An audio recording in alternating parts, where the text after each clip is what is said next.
তাহলে হাইড্রোফোবিনিয়াম জীবন দর্শন বোধহয় এবার আমি লেখায় হাত দেবো। হাইড্রোফোবিনিয়ামের অনেক কথা লেখা হয়েছে, সরাসরি জীবন দর্শন আমি লিখিনি। আজকে আমি ভেবে ঠিক করলাম আমি হাইড্রোফোবিনিয়ামের জীবন দর্শন লিখবো, পরের ম্যাগাজিনে পাবে হাইড্রোফোবিনিয়ামের জীবন দর্শন, ভয়ঙ্কর তার প্রকার এবং তার পরিণতি। তাহলে একই সঙ্গে তোমরা 1 নম্বরে যেটা জেনেছিলে সেটা হচ্ছে খুশি, ওই ছোটবেলাতেও ছিল, বৃদ্ধ বয়সেও আছে। এই জীবন দর্শন হলো শ্রীরামের জীবন দর্শন। আর বলা হয়েছিল খুশি প্রথম জীবনে যাতে ছিল, এখন বয়স হয়েছে, এখন অত খুশি তেমন পাই না, এখন অন্য জীবনে অন্য বিষয়ে খুশি, ব্যবসা, চাকরি ইত্যাদি ইত্যাদি, সন্তানের খুশিতে খুশি ইত্যাদি ইত্যাদি। এটা হলো শ্রীরামের জীবন দর্শন। এই সঙ্গেই আলোচনা হলো, যেটা লেখানো হয়নি, ওইটা আমি বললাম আমি ভাবিনি, এবার ভাবলাম আমি লিখবো বাড়িতে গিয়ে।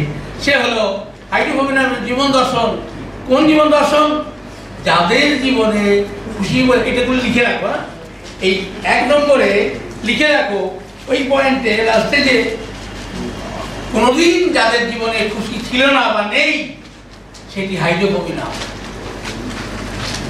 যাদের জীবনে কোনোদিন খুশি ছিল না, আজও নেই,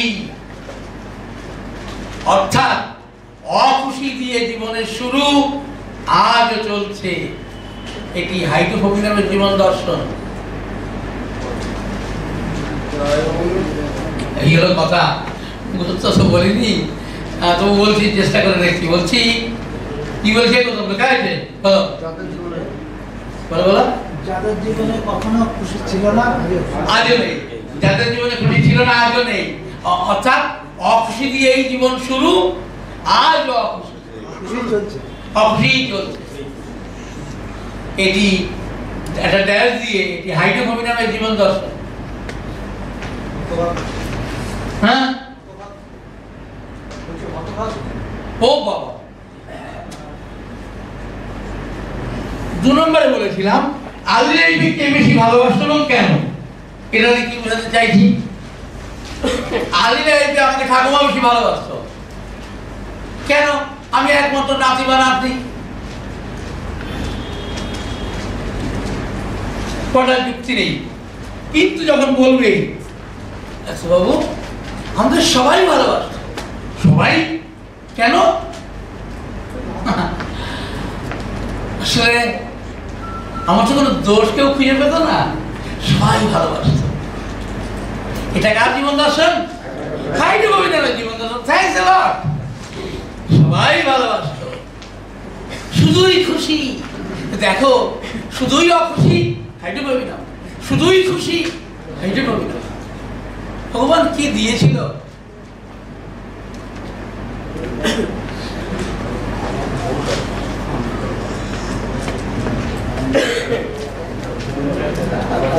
তোমরা ব্যাপারটা বিশেষ তো। হ্যাঁ, একটা ছেলে, বাচ্চা ছেলে, যখন সে প্রথম বুঝলো যে তার বাবা নেই, অন্যদের বাবা আছে, কেন স্যার ট্রমা হবে না? ট্রমা হওয়া আর জীবনটা অখুশিতে ভরে যাওয়া, মানে তার যে ইনম্যাচিওর, এই যে ম্যাচিওর, বাবা নেই, তখন তো বুঝিনি। বড় হয়ে যখন দেখতাম ওর বাবা ওকে মুখে চুমু খাচ্ছে, আদর করে দিচ্ছে, আমার তো কেউ এরকম নেই, আমার শুধু একা মা। ও তো দেখি বাবা মা দুইজনই এসে চোখে নিতে, সেন্সটা তখন হাই থাকতে হবে।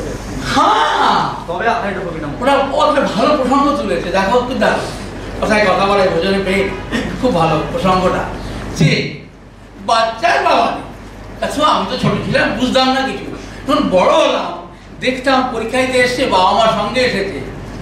আমি তখন ভাবতে শিখলাম, ভাবলাম, মাকে গিয়ে বললাম, মা ওর তো বাবা আছে, আমার বাবা কোথায়, কোন ক্লাসে পড়েন? আমি তো তখন 4-এ বৃত্তি পরীক্ষা দিতে গেছি, 5-9 বছর বয়স, এর সাধারণ বাচ্চা। আর আমি যে বাচ্চার কথা বলেছি, ও প্রথম থেকেই হাসতে শেখেনি। ও ভাবতো ওরা কি করে হাসে, আমি কেন পারি না। এটা একটা হরিবেল স্টেট। এই বাচ্চা ক্যান্সারেই মরবে।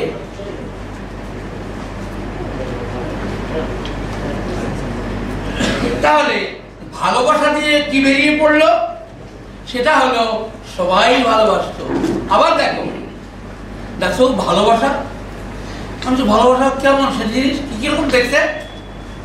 মানে ও অত বড় পথ, কেউ ভালোবাসে না। কি ভালোবাসবে বলো? একটা লাউ গাছ হয়েছিল, কেটে দিয়েছে রাগ করে। বাড়িতে একটা মোবাইল এনেছিল বাবা শখ করে, সেটাকে ফেলে দিয়েছে, ফেলে ভেঙে দিয়েছে। ও কি চেয়েছিল? আমাকে মোবাইল দাও, বলো তুমি বড় হলে দেবো, চেয়ে নিয়ে ফেলে দিয়েছে। বোনকে আদর করছিল মা, ওর ভালো লাগেনি, গলা টিপে ধরতে গেছিল, মা মেরেছে, হাত ধরে টেনে মায়ের কোল থেকে ফেলে দিয়েছে। কি ভালো লাগবে? এটা কি ব্যাপার? এটা হচ্ছে ভয়ঙ্কর স্বভাব। এটাও হাইড্রোফোবিক নাম, এটাও হাইড্রোফোবিক নাম। হ্যাঁ, আমি কি বললাম? কেউ ভালোবাসতো না। একটা হলো সবাই ভালোবাসতো, হাইড্রোফোবিক নাম। আর একটা কেউ ভালোবাসে না, আবার হাইড্রোফোবিক।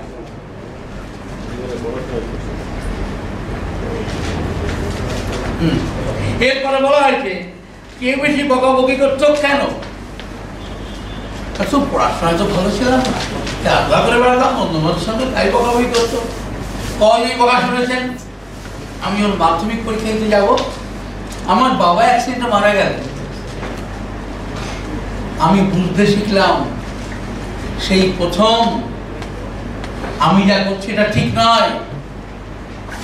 আমার তখন বুদ্ধি হলো, আর কেউ কোনো আমাকে বকেনি। বাবা যখন ছিলেন কিছু বুঝতামই না, বোঝার চেষ্টাও করতাম না। খেলা দোলা, বন্ধু বান্ধব, আড্ডা নিয়ে কাটিয়ে দিয়েছি। কার জীবন দর্শন? সিভিলি নামের জীবন দর্শন। এই সব কথা কিন্তু আমার বইতে লেখা আছে, মানে কামাল সাহেবের বইয়ে লেখা আছে।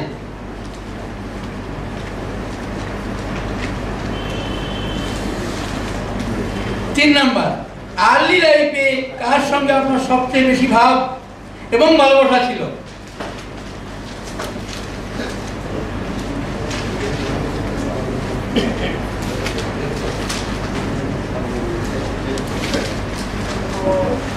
সে তো ছোটবেলাকার কথা কাছেও আমার তো মনে হয় সবার সঙ্গেই ভাব ভালোবাসা ছিল না। সবার সঙ্গে ভাব ভালোবাসা এরকম থাকে না। মানে আমি বলতে চাইলাম আপনাকে যে আপনার বন্ধু, আপনার মা বাবা, ভাই বোন, আপনার প্রতিবেশী, এইসব বলেছি আর না। তো সে কথা যদি বলেন, আমি আমার বাবা মা, আমার ভাই বোনের সঙ্গে বেশি ভাব ছিল। আবার যদি বলে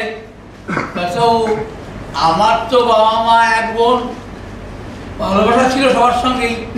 তবে আপনি যে কথা বললেন না বন্ধু বান্ধবের কথা, আমাদের অবস্থা তুলনামূলক একটু ভালো। আমার বন্ধুরা ছিল সব গরিব, আমি দেখতাম ওদের কষ্ট। আমি কিন্তু একটা কাজ করতাম, আমি পয়সা লুকিয়ে নিতাম, অথবা মিথ্যা কথা বলতাম, খিদে পেয়েছে টাকা দাও কিনে খাবো। আমি ওদেরকে নিয়ে ভাগযোগ করে খেতাম। আমার বন্ধুর সঙ্গে কিন্তু ভীষণ ভাব ছিল। বা আমার সঙ্গে ছিল, এ কথা বলবো না ছিল না, বাবা মা, বোন, ভাই সবার সঙ্গে ভাব ভালোবাসা ছিল, কিন্তু ওই গরিব বন্ধুদের সঙ্গে আমার বোধহয় বেশি ভালোবাসা ছিল। এই জন্য অবশ্য মারও খেয়েছি ধরা পড়ে গিয়ে। এই কার জীবন দর্শন? এটা তিনি জীবন দর্শন, টিউবারকুলার ডায়াসিসের জীবন দর্শন। একে বলা হয় কসমোপলিটান মেন্টালিটি। দেখো, আমরা এক্ষেত্রে সরাসরি টিউবারকুলার ডায়াসিস যেতে পারবো, কিন্তু যেখানে এই জীবন দর্শন পাবো না, কিন্তু যেটা পাবো সেটা হচ্ছে বংশে হাঁপানি আছে, বংশে অশ্ব আছে, ফ্যামিলিতে অ্যালার্জি আছে, ফ্যামিলিতে তোমার কি বলে পাগল আছে। তোমরা যখন দেখবে ম্যাগাজিনে লেখা আছে টিউবারকুলার ওটা হচ্ছে প্যাথোলজিক্যাল ইন্ডিকেশন অফ ডিফারেন্ট মায়োজমি, ওইখানে কিন্তু লিখে দেওয়া হয়েছে টিউবারকুলার ডায়াসিস কি দিয়ে বুঝতে হয়। সেই জন্যে জীবন দর্শন যদি নাও পাই, যদি ফ্যামিলি হিস্ট্রিতে এই সমস্তগুলি পেয়ে যায়, ওই প্যাথোলজিক্যাল ইন্ডিকেশনগুলি পেয়ে যায়, একটা কথা বলছিলাম, সিভিএ, ক্যান্সার, ফাইলস, অ্যালার্জি, এটা খুব কমন। এগুলো পাওয়া গেলেও কিন্তু আমরা ওদেরকে টিউবারকুলার ডায়াসিসের মধ্যেই ফেলবো। হাঁপানি কেমন, সবই কিন্তু টিউবারকুলার ডায়াসিস। তোমরা পড়ে নিয়ে ম্যাগাজিনে আছে। এই জায়গাটা পরিষ্কার, কোন জায়গাটা? প্যাথোলজিক্যাল টার্ম তো আবার পরে দেখি, আগে তো মাইন্ড দেখি, কসমোপলিটন আছে কিনা। কসমোপলিটন না পাইলে ঠিক আছে, তুমি পাও নি, তাহলে কি তুমি কি তখনই ডায়াগনোস করে ফেলবে না? তুমি ফ্যামিলি হিস্ট্রিতে যাচ্ছ না? তুই তো এর আগে ফ্যামিলি হিস্ট্রিতে গেছো, এ বোকা, এ তো সি নাম্বার। কি পাগলের মতো কথা বললে এতক্ষণ পরে?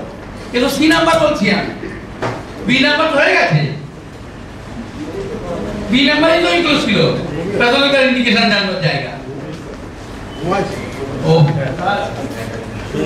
কি তোমরা বুঝেছো তো? আমরা কিন্তু সি নাম্বার বলছি, দর্শন কিন্তু থার্ড স্টেজ। এই স্টেজ যদি তুমি উল্টে পাল্টে বেলা করে কিন্তু হবে না, সেকেন্ড স্টেজে ডাইরেক্ট এসে যাবে। কনফার্ম করে দিলাম। এ তো কনফার্মেশন, এটা কনফার্মেশন।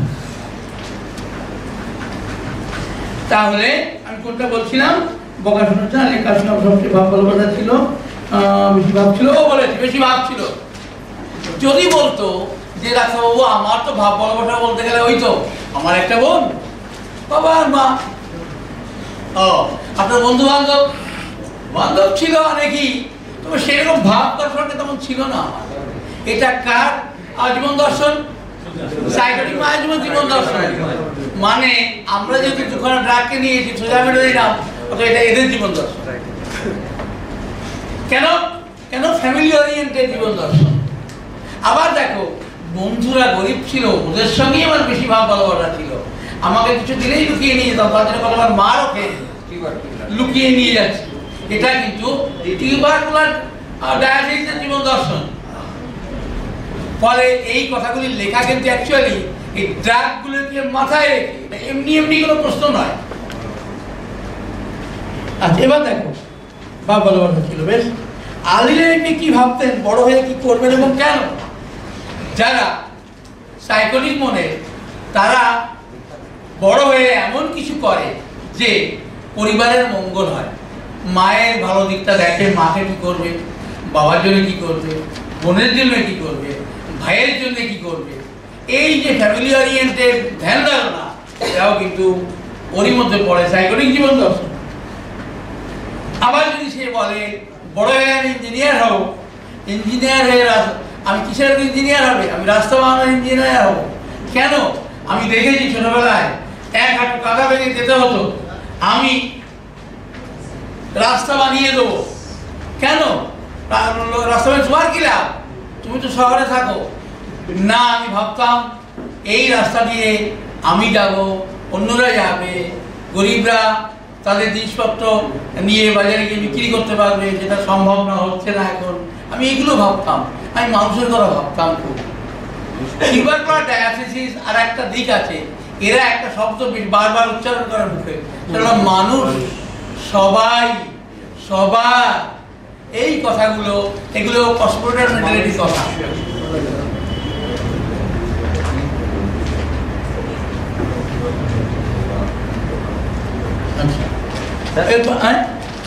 এই যে বললেন যে মানুষের কথা ভাবতাম বলে, আরেকজন বললো যে এর দুটো হতে পারে, যে না আমি বড় হয়ে এটা করবো ভেবেছি নিজের জন্য। ও তো থাকতো, আমি বলেছিলাম আগে যে হ্যাঁ বলেছেন তো, হ্যাঁ সেটা ক্লিয়ার হবে না। কথা হচ্ছে ওইরকম লোক তো আর একটা পাওয়া যায়নি। আরেকটা কথা স্যার, যে আমি এটাও তো শরীর নামে যাবে সম্ভবত, যে আমি তেমন কিছু ভাবিনি, তবে ওই ওকে দেখতাম বেশ ব্যাগ খাতে নিয়ে মাস্টারমশাই স্কুলে যেত, আমারও হ্যাঁ এটা একটা দিক, আমি এটা ভাবা যেতেই পারে। এই যে কেন দেখো এর পরেই আছে, দাঁড়ান তো, এটা তোমার এটা এর পরেই আছে কি, যে আপনি বড় কি ভাবতেন, কি ভাবতেন, কবে কি করবে? তো জবাবেও বললো যে ভাবতাম মাস্টারমশাই হবো। কেন? না তেমন কোনো কারণ নয়। ওই আমার বন্ধু বান্ধবদের বাবা দেখেছি মাস্টারমশাই হয়ে স্কুলে যায়, আমার বাবাকে দেখেছি বা আমার বাবাকে দেখেছি। আমি নিজেও অত ভাবিনি, তবে একটা ভাবতাম হয়তো বা পরে পরে, এখনো কিছু ভাবিনি। বাবা মার ইচ্ছা, বাবা মার ইচ্ছা সে, কিন্তু ওর কোনো গুরুত্ব নেই। একটা বাবা মা কাছে কিছু নেবো না, ওর কোনো গুরুত্ব নেই। বাবা মা বলতো আমাকে ডাক্তার বানাবো, আমিও সবটি কিছু ভাবিনি। এই যে হয়ে গেল, বাবা মা ভেবেছিল, আমি ভাবিনি। তো কি করবে, কি যা হবে হবে, যা হবে। তার মানে কি ক্যাজুয়াল মেন্টালিটি। সেখানে সরিনামের দুটো মেন্টালিটি, একটা ক্যাওটিক আর একটা ক্যাজুয়াল।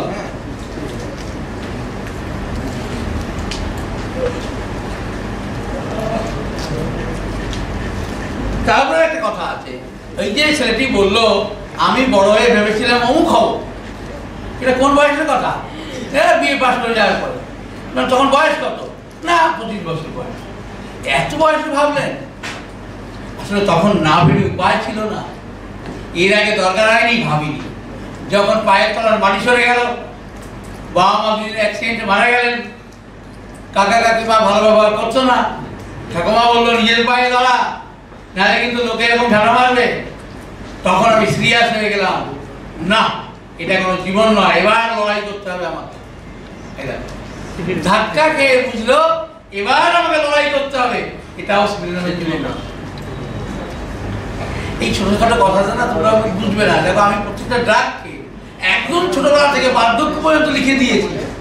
বই যদি পড়ো, স্যারের বই অথবা আমার ম্যাগাজিন, যেখানে লেখা আছে স্পিরিনাম কোলের বাচ্চা থেকে বৃদ্ধ বয়স পর্যন্ত কেমন আচরণ করে, সরিনাম জন্মাবার পর কোলের বাচ্চা থেকে বৃদ্ধ বয়স পর্যন্ত কি আচরণ করে, তুজা মেডেরিনাম জন্মাবার পর থেকে বৃদ্ধ বয়স পর্যন্ত কি ধরনের আচরণ করে। তুমি কোনো বইতে পড়তে পারবে না, শুধু আমার লেখাই পড়তে হবে। এর উপরে আমি একমাত্র কাজ করেছি যে বিভিন্ন ড্রাগের বাচ্চারা জন্মে কি আচরণ করে, শৈশবে কি আচরণ করে, কৈশোরে কি আচরণ করে, অ্যাডাল্ট মানে প্রাপ্তবয়স্ক হয়ে কেমন আচরণ করে, পরবর্তী বয়সে কেমন আচরণ করে, বার্ধক্যে কি কেমন আচরণ করবে, কোনো বইতে হোমিওপ্যাথি লিটারেচারে কোথাও লেখা নেই। এটাও আমাকে ঈশ্বরে লিখিয়েছেন।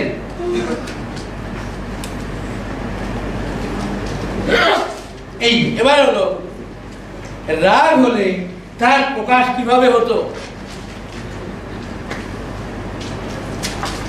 শৈশবে বলুন না, আর্লি লাইফে রাগ হলে আমার তো রাগ ছিল না, সবাই বলে কিন্তু ঠান্ডা ছেলে এরকম হলো কি করে। তার মানে দেখো ছোটবেলায় আমার কোনো রাগ ছিল না, সবাই আমাকে ভালোবাসতো। আমি তো বদমায়েশ, সরি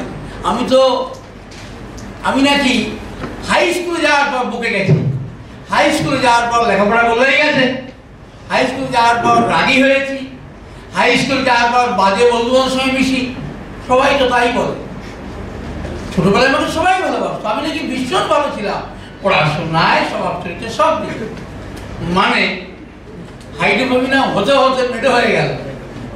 মেডোর প্রথম জীবনটা তো ভালো, শুধুই ভালো, কিন্তু বিশেষ বয়সের পর ধীরে ধীরে খারাপ হতে থাকে।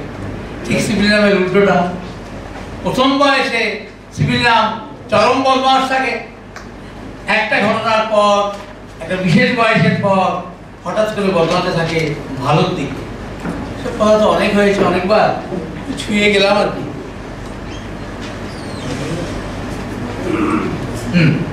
এবার কথা হলো রাগের আবার প্রকাশ কিরকম, দুরকম। এক হচ্ছে রাগ হলে কাউকে বুঝতে দেয় না, আর হচ্ছে রাগ হলে কাউকে মানে না, জ্ঞান বুদ্ধি হারিয়ে যায়। রাগ হলে ভয়ঙ্কর রূপ হয়ে যায়, সবাই বুঝতে পারে রাগ হয়েছে, ঘরের বউ রাগ হয়েছে। আচ্ছা আপনি রাগ হলে কি করেন? চুপ থাকি, কিচ্ছু বলি না। বাড়িতে একজন আত্মীয় এসছেন, আপনি কি করবেন? আমি তার সঙ্গে কথা বলবো না, যদি বলতে হয় যতটুকু দরকার বলবো। ওনাকে কি বুঝতে দেবেন আপনি রেগে আছেন? আমি বুঝতে দেই না, উনি বুঝে যাবেন। তাহলে কি হলো? রাগ হলে কে বুঝলো না বুঝলো কিছু এসে যায়, তাই রাগকে কন্ট্রোল করে না। আবার অন্যজন বলবে রাগ হয়েছে, যা হয়েছে বাড়িতে হয়েছে, লোকে কেন বুঝবে? সেই জন্য এটা কিন্তু দুটো রাগের জীবন দর্শন হলো। লোকে কেন বুঝবে সোজা, যদি ফ্যামিলি ওরিয়েন্টেড লাইফ হয়, আর যদি যে বুঝে বুঝুক মেডেল না। অবশ্যই ফ্যামিলি ওরিয়েন্টেড জীবন দর্শন হতে হবে।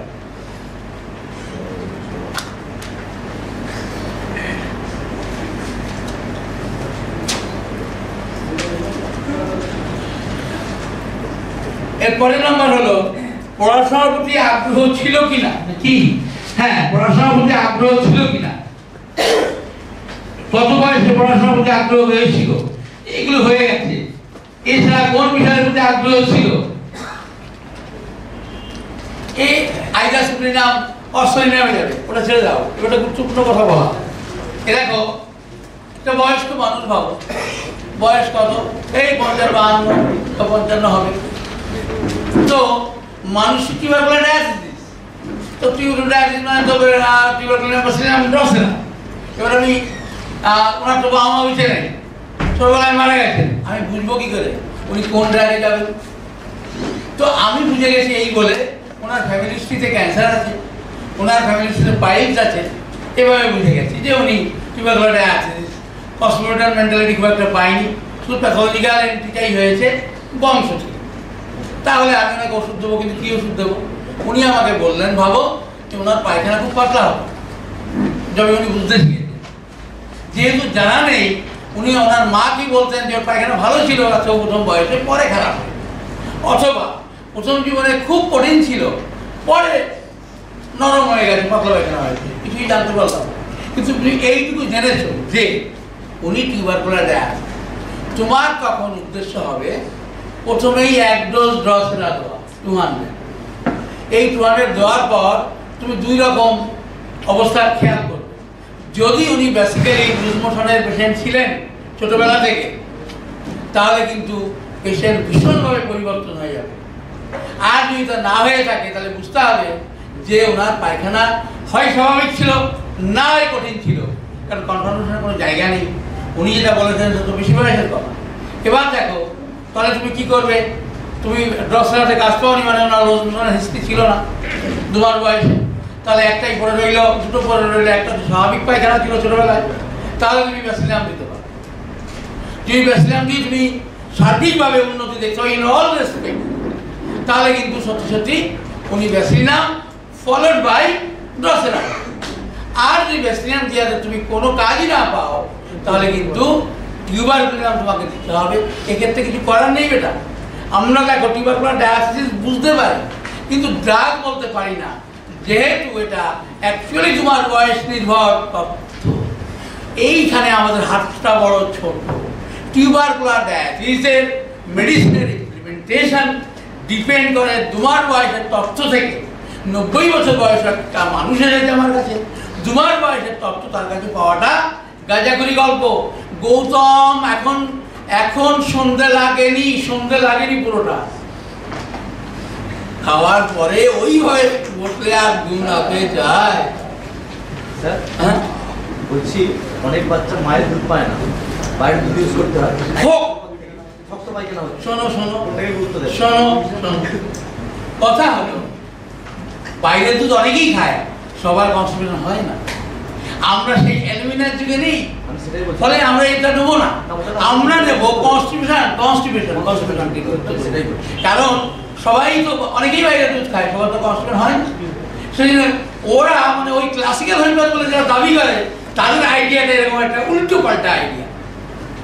স্যার এই যে ড্রসেরা দিলাম, দিয়ে তো এরকম পেলাম না, তার মানে হলো লুজ মোশনের হিস্ট্রি ছিল না। ছিল না তো তাহলে দুটো হিস্ট্রি ছিল, আইদার কনস্টিপেশন অস্বাভাবিক। তো মাঝখানে কি একবার কার্বোহাইড্রেট দিয়ে আবার বেসিলিনাম দিব না? না, যেহেতু এক লাইনের এক কার্বোহাইড্রেট দিয়ে নেওয়াটা বুঝবে, কেন তো ট্রমাদেরই করেছে, ডক্টর তো নয়। Yes, thanks lot. এই তো সবাই কম বেশি বুঝতে শিখে যাচ্ছে, দারুণ। তাহলে আমরা দর্শন পেলাম। এবার দেখি, এবার অঙ্কটা কি দাঁড়াচ্ছে। আর্লি লাইফের ফিলসফি।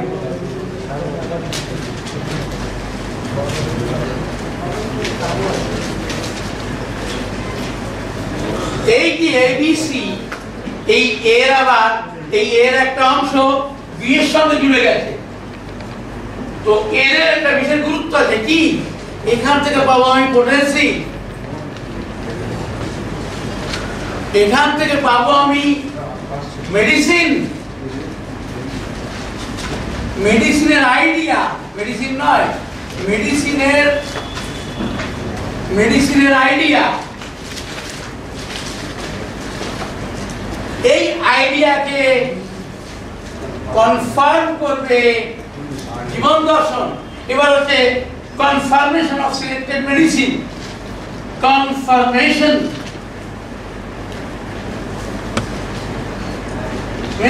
of selected medicine. সংখ্যাটা সিএসএ লেগে যাচ্ছে। হ্যাঁ, সিএসএ হ্যাঁ, দেখো এই আইডিয়াটাও কিন্তু গড গিফটেড আইডিয়া। তুমি এই আইডিয়া কোথায় দেখতে পাবে না, শুনতে পাবে না যে প্রেজেন্ট কমপ্লেন থেকে পোটেন্সি আসে, 560 ফ্যামিলি থেকে মেডিসিন আসে। সেই মেডিসিন আমি ভুল করতেই পারি, কনফার্ম করে দেবে আর্লি লাইফের ফিলসফি। এক দুর্দান্ত। আমি আমার প্রত্যেকটা লেখার মধ্যে আমি ঘোড়ার অস্তিত্ব উপলব্ধি করি। আমি জীবনে করে ভাবিনি ঘোড়ার দিন কে আমাকে দিয়ে লেখালো, আমি জানি না।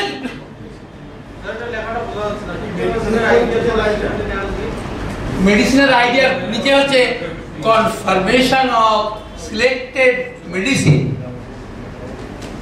Confirmation of selected medicine. Bangla কি হবে? বাংলা সোজা না, নির্বাচিত ওষুধের নিশ্চয়তা, যথার্থতা। যাই হোক, আমি বাঙালি, আমার লজ্জা, আমি বাংলা বলতে পারছি না, যা তোমরা বোঝো।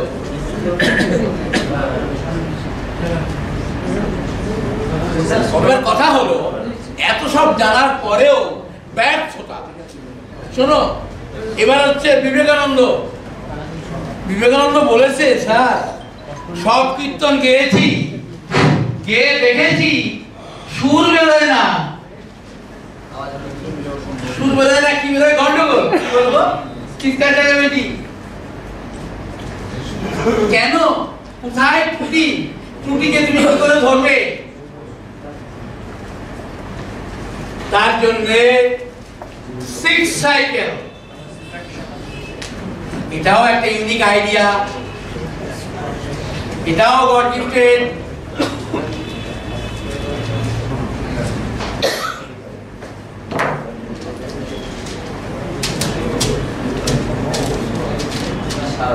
আরে কেনগই আমি একটা মানুষের মধ্যে থেকে, দেখো একটা ক্যাওটিক কেস বলবো। ক্যাওটিক কেস কি পেলাম? প্যাটার্নাল সাইডে পেলাম আমি, প্যাটার্নাল মানে বাপের গোষ্ঠী, প্যাটার্নাল সাইডে পেলাম ডগ বাইট।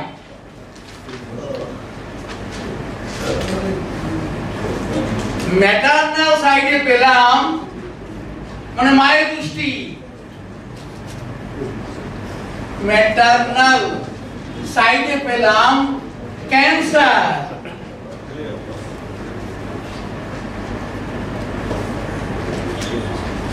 আর পার্সোনাল লাইফে পেলাম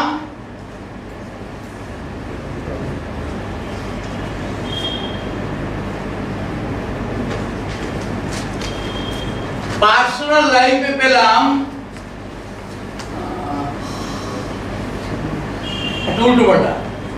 কি উল্টোপাল্টা করা যেতে পারে? ওদিকে পেয়ারে ঢুকে গেছে, এদিকে টিউবারকুলার ঢুকে গেছে, বলো আর কি হতে পারে? এটা পেয়ারে টিউবারকুলার। ও না, মনে পড়ে, শোনো, এই বাচ্চা যখন মায়ের পেটে ছিল, মাকে প্রচুর চিকিৎসা করা হতো, প্রচুর ওষুধ খেয়েছে, মানে মায়ের পেটে থেকে ওষুধ খেয়েছে। এর এটা পাস হিস্ট্রি আসলে, সরি, তাহলে এটা পার্সোনাল লাইফ হলো না, এর পাস হিস্ট্রি হচ্ছে মায়ের পেটে থাকাকালীন পিটিএস, ট্রমা হয়েছে, প্রচুর ট্রিটমেন্ট। পাস হিস্ট্রিতে মায়ের গর্ভে থাকাকালীন মানে এক্সেসিভ মেডিকেশন, এক্সেসিভ মেডিকেশন।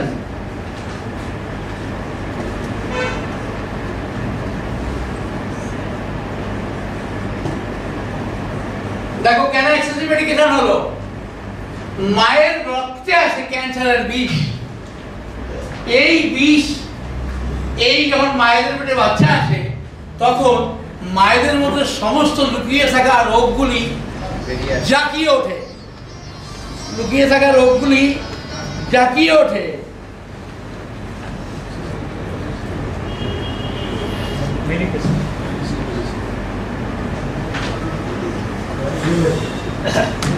লুকিয়ে থাকা রোগগুলি জাগিয়ে ওঠে। সেহেতু মা ভীষণ ভুগেছিলেন। এমনিতে বাচ্চার কোনো প্রবলেম হয়নি, বাচ্চা ঠিকঠাকই জন্মেছে, এটা হচ্ছে বাচ্চার পাস হিস্ট্রি। আর পার্সোনাল লাইফটা হলো এ কি বলবো কি কি রইলো পিটিএস হলো পিআরএস হলো টিউবারকুলার হলো আর কি বাকি রইলো হ্যাঁ ফ্যামিলি ওরিয়েন্টেড হ্যাঁ ফ্যামিলি ওরিয়েন্টেড হ্যাঁ পার্সোনাল লাইফ হলো ফ্যামিলি ওরিয়েন্টেড হ্যাঁ দারুন থ্যাঙ্কস ফ্যামিলি ওরিয়েন্টেড দারুন হলো কিন্তু কেসটা ফেডারাল সাইডে ডগ বাইট পিআরএস মেটারনাল সাইডে ক্যান্সার পিটিএস সরি ঠিক একদম ঠিক হ্যাঁ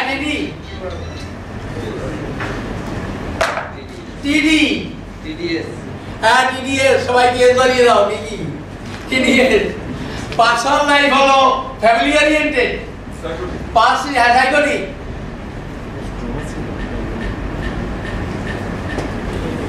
আর পাঁচটি ছিল এক্সেসিভ মেডিকেশন মানে পিটিএস দেখো কাকে বলে কমপ্লিকেটেড কেস বাপের নাম ভুলিয়ে দেবে ডাক্তারই তো দূরের কথা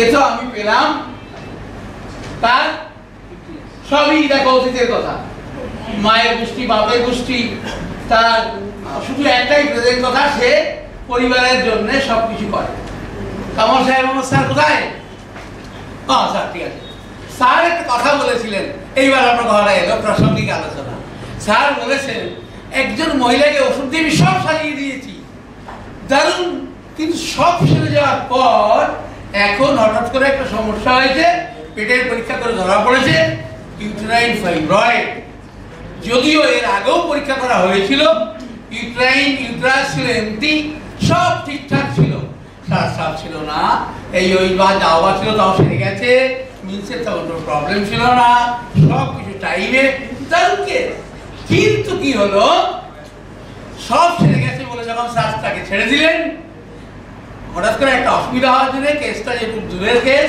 স্যারের সঙ্গে যোগাযোগ না করে একজন গাইনোকোলজিস্টের সঙ্গে যোগাযোগ করেছিল কলপেটটা ব্যথা হচ্ছিল উনি বললেন যান বিবেচনা করুন করতে গিয়ে ধরা পড়লো ইউট্রাসের মধ্যে একটা টিউমার ডেভেলপ করেছে কি কথাবার্তা দারুণ এমনই কেস লিখলাম শেষ পর্যন্ত ওটাই হয়ে গেল যা এও গড গিফটেড বলে আমার মনে হয় তো চলো আগে ভাবো সাত আর পিয়ারেসের কথা ভেবে আইটেম দিয়ে দিয়েছে ওই দিনটা যত কষ্ট ছিল সব ঠিক হয়ে গেছে মায়ের দিকের কথা ভেবে তার ওষুধ এনেছিল ভাবো ব্যাসলিনাম পায়খানা ভালো ছিল আচ্ছা তারপর ডসরা দিয়ে ওই দিকটাও আরাম হয়ে গেছে তারপর পাশে ছিল এক্সেসিভ মেডিকেশন মায়ের পেটে থাকাকালীন ডিউরিং প্রেগন্যান্সি ওষুধ দিয়ে সেটাও কেটে গেছে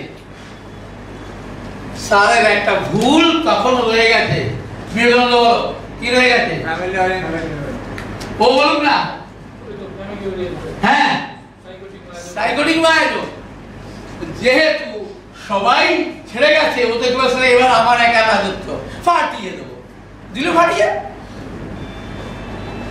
তো সেই জন্যে এই ব্যাপারে দেবাশিস সুন্দর একটা কথা বলেছে স্যার আমি প্রথম দিন 6টা সাইকেল বানিয়ে আমি লিস্ট করে রেখে দিই আমি কথা হলো লিস্ট তো করবো আমার কাছে সবই আছে লিস্ট করবো কাকে 1 নম্বর কাকে 2 নম্বর ওই জায়গায় কথাটা বলেছি স্যার এই ওইখানটাতেই একটুখানি জ্ঞানটাকে কাজে লাগাতে হবে সেটা হচ্ছে ওই আমি যেটা করি মূলত সেটা হচ্ছে ওই মেন্টালের কাছে ফিরে যাই কোনটা রিসেসিভ একটু কোনটা ডমিনেন্ট আছে সেইটা ভেবে নিয়ে ওটাকে আমি কাট করি এবং তাতে তা না হলে কি হয় বেশিরভাগ ক্ষেত্রে দেখা গেল যে পিআরএস দেখে দিলাম পিআরএস দেখেই প্রথমে হাইড্রোপোইনন দেখলো কাজ করলো না ঠিক আছে তোমার আইডিয়া একদম ঠিক এবার আমি আসছি আর একটু সাইন্টিফিক হয়ে যেতে বলবো আচ্ছা থ্যাংক ইউ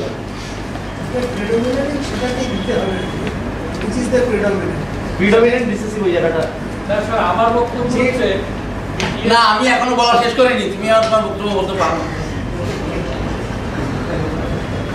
কথা হলো আমার কেসের মধ্যে সবকিছু আছে কি নেই কি আছে কি নেই কোনো ঠিক নেই আমি এবার কি করব আমি যাকে আমি সাইকোটিক বলছি এর মধ্যে নিঃসন্দেহে সোরা আছে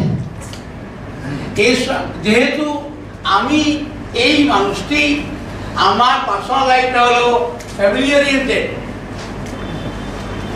এই কথার মানে এই নয় যে আমার মধ্যে আর কিছু নেই।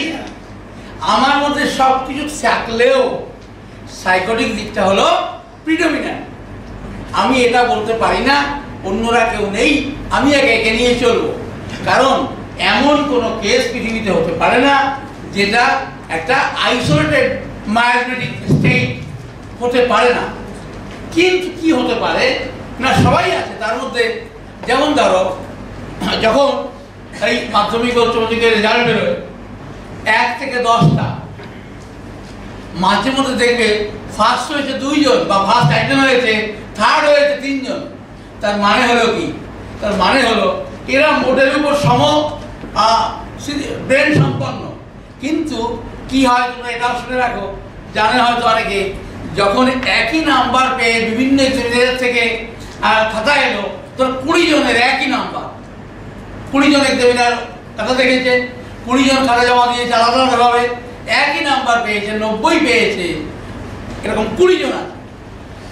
তখন কি হয়, এবার হেড এক্সামিনার অন্যদেরকে খাতা দেখতে দেয়, ত্রুটি খুঁজে বার করো, আমি 1 নম্বর কমাবো। কি করে? দেখো কমা ঠিক আছে কিনা, দাড়ি ঠিক আছে কিনা, রসিকা দীর্ঘিকা ঠিক আছে কিনা। মানে কমাবার জন্য প্রচেষ্টা, এবার লড়াই লেগে গেল। লড়াইয়ে দেখা গেল একজন টিকে রইল, 19 জন ধীরে ধীরে ধীরে ধীরে বিদায় হলো। ওদের মধ্যে ভুল যা বার হলো তাতে কোনো অসুবিধাই হলো না। তো আমাদেরকেও কিন্তু এভাবে গোয়েন্দার মতো এগোতে হবে। আমি তার তোমার যে কনফার্ম করবে সেটা হচ্ছে সাইকোটিক, তোমার ফ্যামিলি ওরিয়েন্টেড। এই ফ্যামিলি ওরিয়েন্টেড আমি নিশ্চয়ই নেব, কিন্তু এর বাইরে অন্যটা আর কি পাওয়া যাচ্ছে বলুন ভাই। আপনার রাগের সম্বন্ধে কি কিছু বলবেন? রাগ সবার যেমন থাকে, আমারও কম বেশি একটু আধটু ছিল না, সে কথা বলবো না। বাপ কার?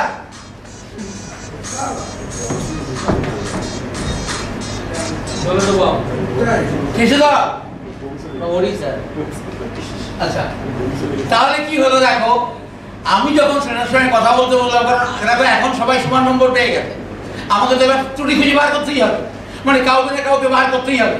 ওর এই সাইকোটিকের মধ্যে আমি কোন বিষয়টাকে আর ঢুকতে পারি?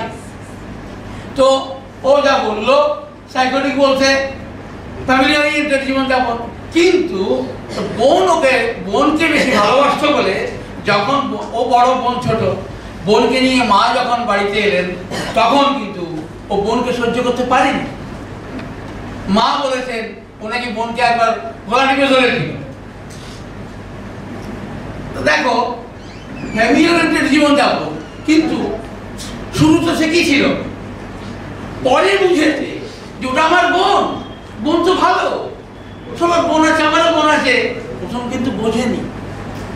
কেন বুঝবে? দেখো না, তোমার ওর বাবার গ্রুপ রক্তে আছে পিআরএস, মায়ের রক্তে আছে টিউবারকুলোসিস, ফলে ওর মধ্যে সিবিলিটিক ট্রেট ছিল, যার জন্য বোনকে গর্ভীয় মারতে গেছিল। পরে বুঝেছে না, ও তোমার বোন, এখন বোন ছাড়া হয় থাকতেই পারে না, বোনকে কোথাও যেতে দেয় না, বোনের জন্য কিছু না কিছু কিনে আনে, মায়ের থেকে পয়সা নিয়ে, ও ছোট মানুষ, বোনকে এত ভালোবাসে। একদিন তো বোনকে গলা টিপতে মারতে গেছিল, তখন অবশ্য অনেক ছোট, কি বোঝে? বুঝেছিল তো বটেই। কাহানি কি রেডি করবো, বুঝলে না কিছু? কেন বুঝলি না? সাইকোটিক তো, কিন্তু উঠে এলো কি সিম্পলিটি, উঠে এলো না, বোঝা কি হলো? বোনকে প্রথমবার শত্রু মনে করেছিল, পরে দেখে না বোন তো আমার, এখন বোন ছাড়া তো চলেই না। ও মাকে বলেছে বোনকে বিয়ে দেবো না, তো কি করবি? রেখে দেবো, 2 ভাই বোনে ঘুরবো ফিরবো খাবো। তখনও ছোট, আরো ছোট ছিল, তখন কিন্তু বোনকে মারতে গেছিল। এই ব্যাপারটা হলো কি, তুমি যেটা বলেছো সবার একই রকম অভিযোগ আছে, আমারও আছে। কথা হলো আমাদেরকে আরো বেশি অ্যানালিটিক মাইন্ডের হতে হবে, এটা বুঝে নাও। আমি যা বলে দিলাম, দেবাশিসের কথা বলেছিল, স্যার বলবে তুমি লাগিয়ে দেবে, তাহলে এই ক্যাওসি হবে, ক্যাওটিকই হবে। কথা হলো তুমি নিজেকে আরো বেশি অ্যানালিটিক মাইন্ডের করো। আর কি পাওয়া যায়, আর কি পাওয়া যায়? আরে 20 জন তো ফার্স্ট হতে পারে না, 20টা এক্সামিনার তো দিয়ে দিয়েছে একই নাম্বার, এর লেভেল বেরোতে পারে না, সমালোচনা উঠবে। কারণ 20 জন নাম্বার দেখেছে, খাতা দেখেছে ভালো ছেলেরা 90 দিয়ে দিয়েছে। কিন্তু ওর মধ্যে কেন এক্সামিনার যখন প্রথমে এক দু কথা দেখে জান ব্যাস ওর মাথা খারাপ হয়ে যায়, ছেড়ে দাও দিয়ে দিয়েছে নাম্বার। কিন্তু এক্সামিনার যখন পরের একজনের কাছে পড়লো, তাহলে ডিপ অ্যানালিসিস হবে আর কি আছে, কোথায় ভুল আছে, কোথায় ত্রুটি কি আছে। শুনেছিস সারেগামাপা প্রথম দিকে সবাই ভালো, ফুলের মালা এই ওই সেই অনেক কিছু হয়। এবার যখন দিনে নিয়ে আসে তখন এই টুকরা লাঠি বার করতে থাকে, তোমার ওইখানে অন্তরা ঠিক হয়নি, ওইখানে ওই ঠিক হয়নি।